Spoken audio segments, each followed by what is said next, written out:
बोलो राधे राधे राधे रे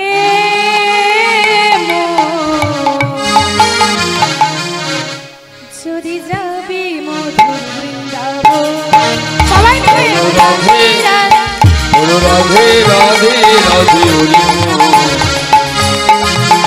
যদি যাবি बोलो राधे राधे राधे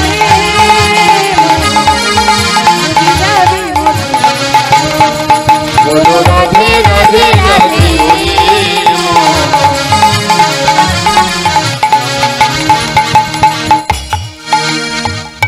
বৃন্দাবনে তরুলতা সবাই বলে বৃন্দাবনের তরুলতা সবাই বলি রাধা রাধা রাধা বৃন্দাবনে তরুলতা সবাই বলে রাধা রাধা রাধা বৃন্দাবনে তরুলতা সবাই বলে রাধা রাধা রাধা রাধে বলো রাধে রাধে রাধে যদি যাবি সবাই বলো রাধে রাধে রাধে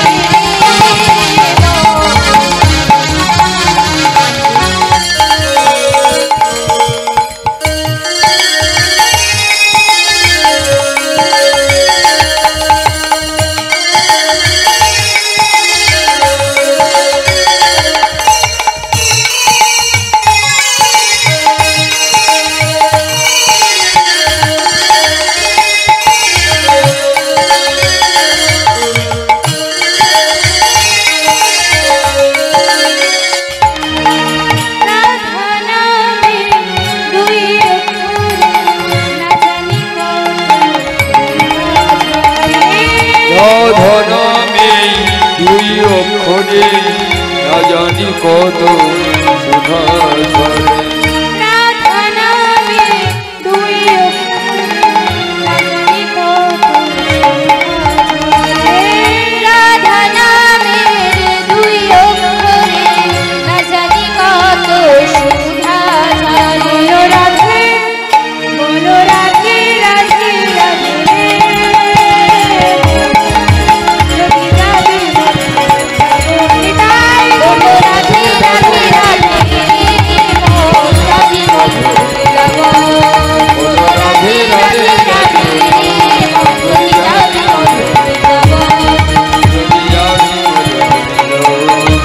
যদি যাবি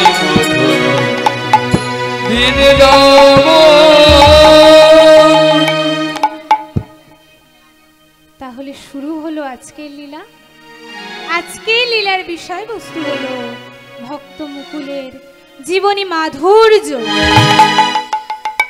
মাগো কে এই মুকুল? এই মুকুল আর কেউ নয় মাগো, এই মুকুল প্রতিদিন ভগবানের চরণে বলে তুমি শঙ্খ চক্র গদা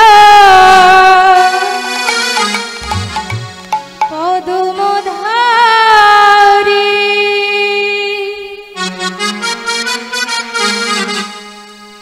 তুমি শঙ্খ চক্র গদা পদ্মধারী হে নাথ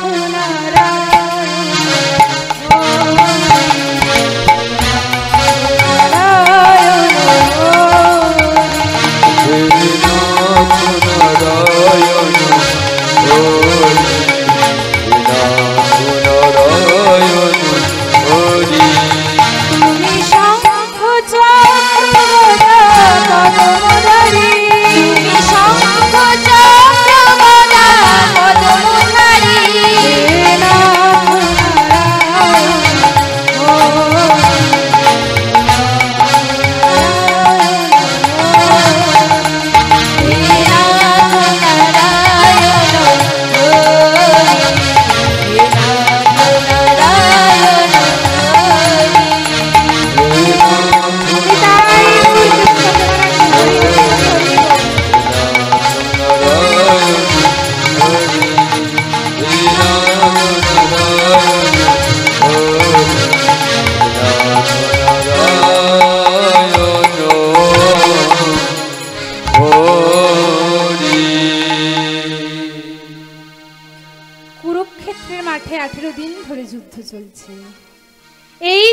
পঞ্চপাণ্ডব ধৃতরাষ্ট্রের পক্ষ কৌরবদের মধ্যে।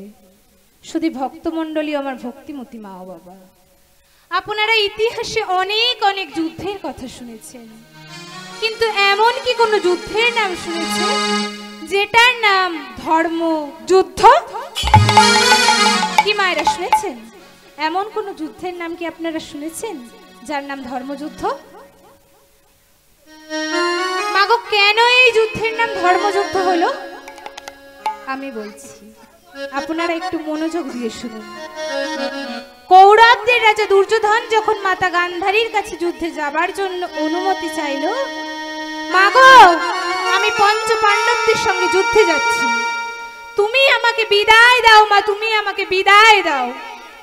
মাতা গান্ধারী চোখে দেখে না, দুর্যোধনকে বলছে, ওরে বাবা দুর্যোধন, আমি যে তোকে বিদায় দিতে পারবো না রে বাবা, আমি যে তোকে বিদায় দিতে পারবো না।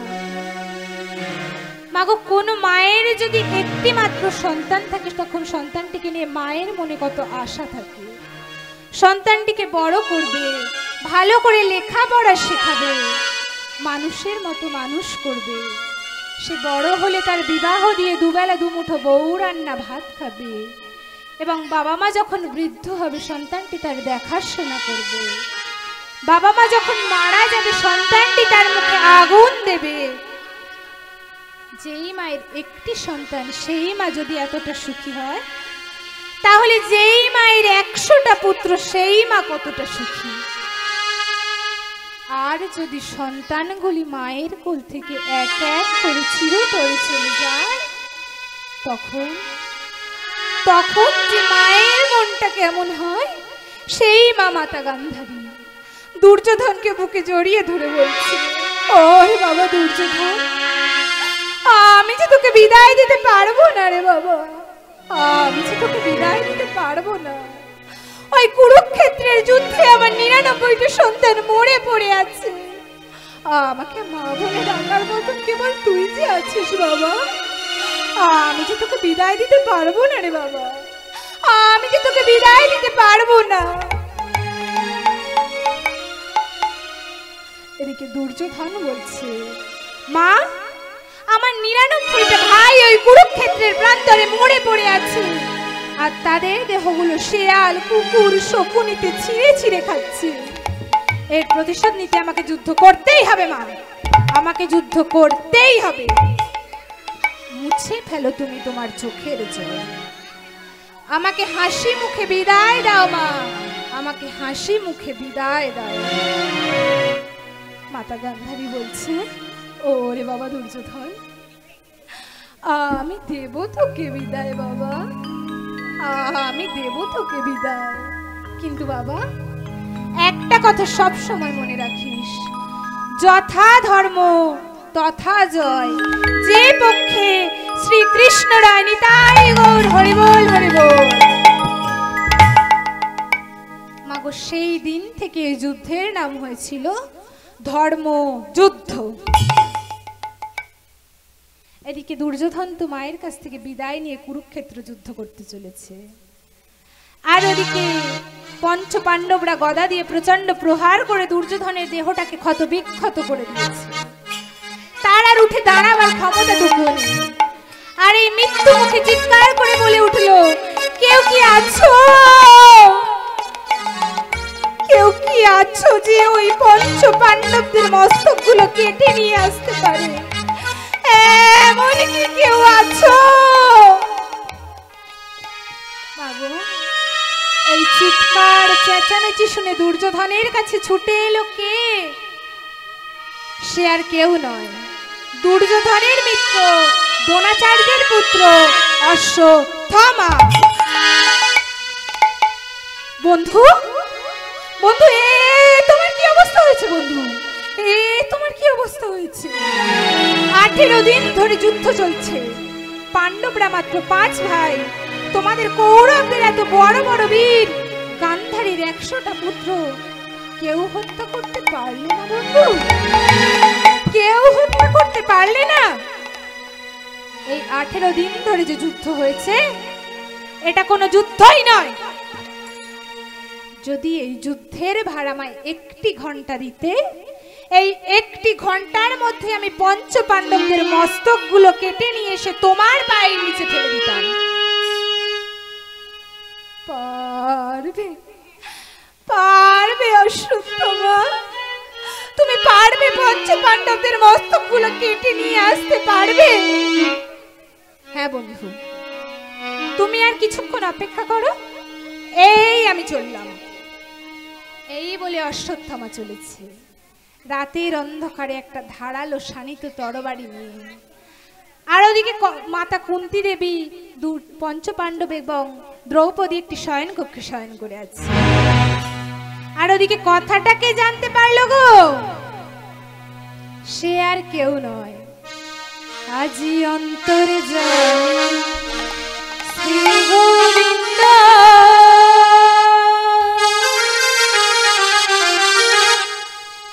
অন্তরে জানিল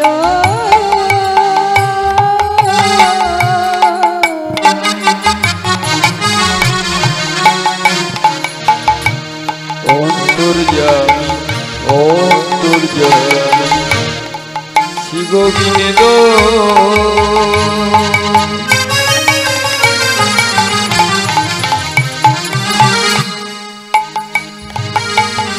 ও সে অন্তরীয়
বন্ধু বলে ডাকিতে লাগিল।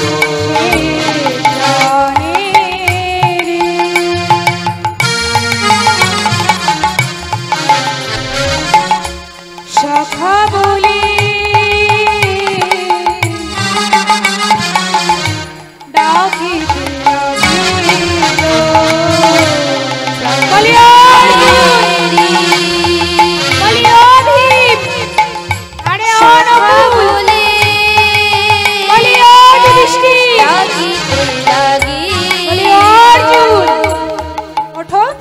ওঠো বলছি, সারাদিন সিরিয়াল দেখে এখন পড়ে পড়ে ঘুমানো হচ্ছে।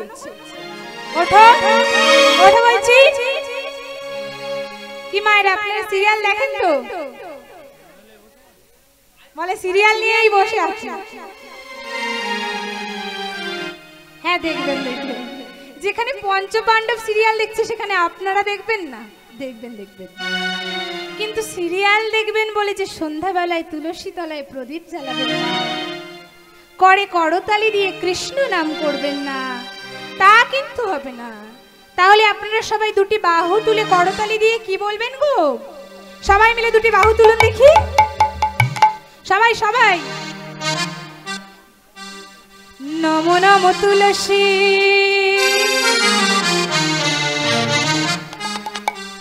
কৃষ্ণ প্রেয়সী, রাধা কৃষ্ণ চরণ পাবো এই অভিলাষী। সবাই মিলে নমো তুলসী কৃষ্ণ প্রেয়সী, রাধা কৃষ্ণ চরণ পাবো এই অভিলাষী। নমো নমো তুলসী কৃষ্ণ প্রেয়সী, রাধা কৃষ্ণ চরণ পাবো এই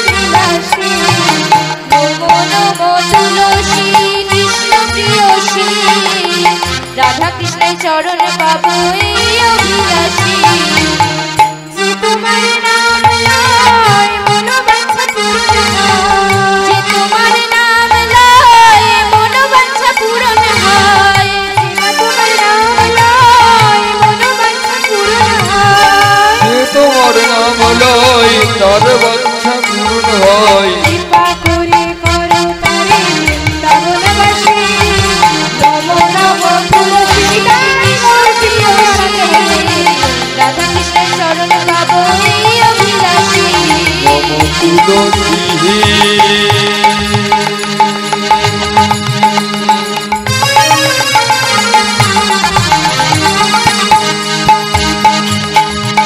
নম তুলসী তুলসী তুলসী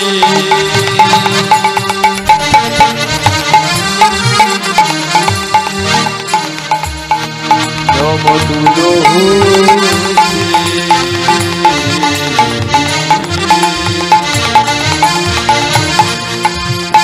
নম তুলসী তুলসী তুলসী নম নম তুলসী কৃষ্ণ প্রিয়সী তারা জীবন ভবনীয় বিলাসী জয়